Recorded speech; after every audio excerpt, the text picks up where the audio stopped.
உங்கள் பேபிக்கு 9 மந்த்ஸ் ஆகியும் வெயிட் கெயின் ஆகலை, பேபியோட ஃபுட்டில் எப்படி நான்வெஜ் இன்க்ளூட் பண்ணுறதுன்னு தெரில அப்படின்னா, ஃபஸ்ட் டைம் நான்வெஜ் கொடுக்குறப்போ இந்த மாதிரி ட்ரை பண்ணி பாருங்கள். ஃபஸ்ட்டு நான்வெஜ் கொடுக்கலான்னு டிசைட் பண்ணிட்டீங்க அப்படின்னா எக்லேருந்தே கிராஜுவலாக இன்க்ரீஸ் பண்ணுங்கள். ஃபஸ்ட்டு எக்கு, அதுக்கப்புறம் சிக்கன், அதுக்கப்புறம் மட்டன் அப்படியே கொடுங்க. ஃபஸ்ட்டு எக்கு ஸ்டார்ட் பண்ணுறப்போ நீங்கள் கொஞ்சம் ஸ்வீட்டனாக கொடுத்தீங்க அப்படின்னா அவங்க கொஞ்சம் எம்மையாக சாப்பிட்டுப்பாங்க. அதோட எக்கோட ஸ்மெல் இல்லாமல் கொஞ்சம் விரும்பி சாப்பிடுவாங்க. அதுக்கு இந்த மாதிரி ட்ரை பண்ணி பாருங்கள். ஃபஸ்ட்டு ஒரு மிக்ஸி ஜாரில் ஒரு எக்கு, ஒரு ஃபுல் எக் எடுத்துக்கோங்க. ஒரு ஃபுல் எக்கு, ஒரு வாழைப்பழம், கொஞ்சமாக வீட் ஃப்ளவர், ஒரு 2 டேபிள் ஸ்பூன் இருக்கும். நான் ஒரு 2 டேபிள் ஸ்பூன் அளவு எடுத்துருக்கேன். இன்றைக்கி நான் செவ்வாழைப்பழம் யூஸ் பண்ணி உங்களுக்கு செஞ்சு காமிச்சிருக்கேன். நீங்கள் வீட்டில் என்ன வாழைப்பழம் இருக்கோ அதை யூஸ் பண்ணிக்கலாம்.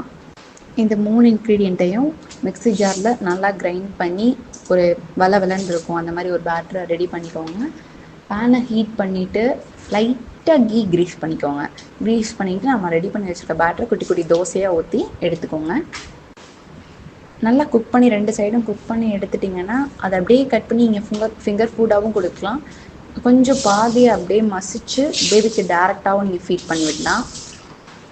இந்த மாதிரி நீங்கள் கொஞ்சம் ஸ்வீட்டாக கொடுத்தீங்கன்னா எக் அவங்க விரும்பி சாப்பிடுவாங்க. இந்த மாதிரி பேபி ஃபுட் ரிலேட்டட் வீடியோஸ்க்கு சேனல் செக் பண்ணி பாருங்கள். பாய்.